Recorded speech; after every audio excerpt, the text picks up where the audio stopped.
ukhuluma ngonobuhle uzothi uthatha unodaba nalolo buhle loyo akayi manje bakunobuhle kanti ubani nobuhle mfethu unobuhle nje igama kusho ukuthi sabike lo buhle nje bonke sanibonani bobuhle nabo wami ngiyambingelela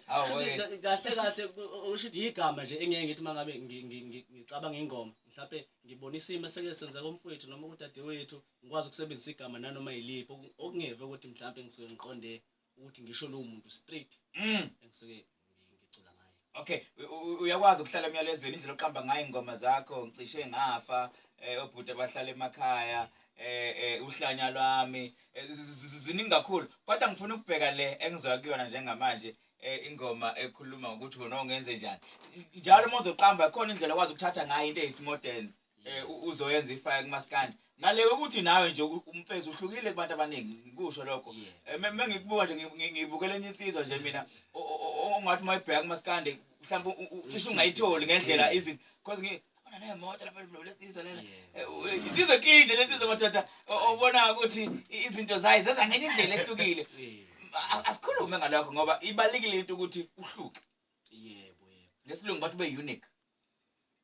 hayi unique phela ube unique kusho ukuthi ukuhluka iyona into engiyithanda angithandi kahlahle ukubonele yize ke mhlawumbe ehambe ugcine kube ngazi ukuthi mhlawumbe kwezinye zezinto izinto ihamba ziyafana ngoba vele dlala iginqe ezodwa gcine sekuba into efana kodwa